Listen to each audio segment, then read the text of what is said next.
আসসালামু আলাইকুম। আশা করি ভালো আছেন, আমিও ভালো আছি। তো আমি আজকে কি একটা ভিডিও নিয়ে এসেছি। ভিডিওটা হচ্ছে, আমি তো প্রতিদিন ফানি ভিডিও কন্টেন্ট তৈরি করি। তো আজকে সেই ফানি ভিডিও কন্টেন্ট তৈরি করবো না। এখানে এখানে আমি দেখতেছি ভাইকে খুঁজতেছি। কোন ভাই? রাসেল ভাইপার, যেটা সারা বিশ্বে ভাইরাল, রাসেল ভাইপার নামে। তো দেখবো যে এখানে কিছু জঙ্গল আছে, সেখানে রাসেল ভাইপার আছে কিনা। তো যদি খুঁজে পাই, দুমড়ে মুসড়ে কামাও করে দেবো। তো আপনি সবাই আছেন, দেখি রাসেল ভাইপার কোথায় আছে, লুকিয়ে আছে কার ভিতরে, সেখান থেকে তাকে টেনে হিসেবে খুঁজে বের করবো। Let's go.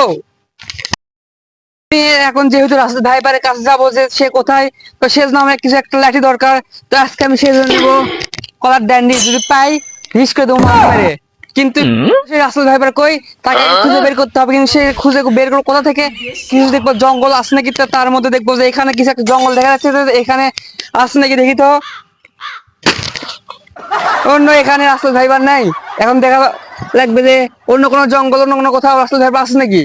এখানে অনেক জঙ্গল আছে, তো দেখবো সব জঙ্গল দেখে সম্ভব হবে না। তো কিছু কিছু জঙ্গল দেখবো আমরা খুঁজে, সেগুলো জঙ্গলের মধ্যে আছে কিনা। তো আমাদের সামনে আছে একটা বড় জঙ্গল, এখানে দেখতে পাচ্ছেন।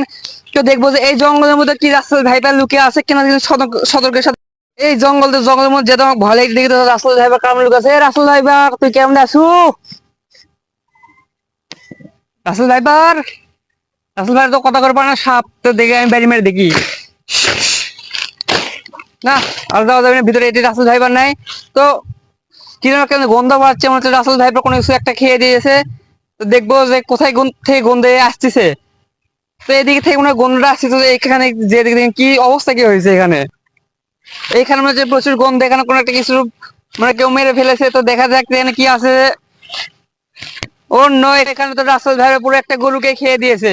আমরা তো মানুষের দূরে থাকলাম, তুমি যখন গন্ধ কোনো একটা পুরো গরুকে মেরে ফেলে পেটের মধ্যে ঢুকে গেছে রাসেল ভাইপার পেটের মধ্যে। যেহেতু আমি পেটের মধ্যে বের করতে পারবো না, এতে থাকাও যাবে না, গন্ধ।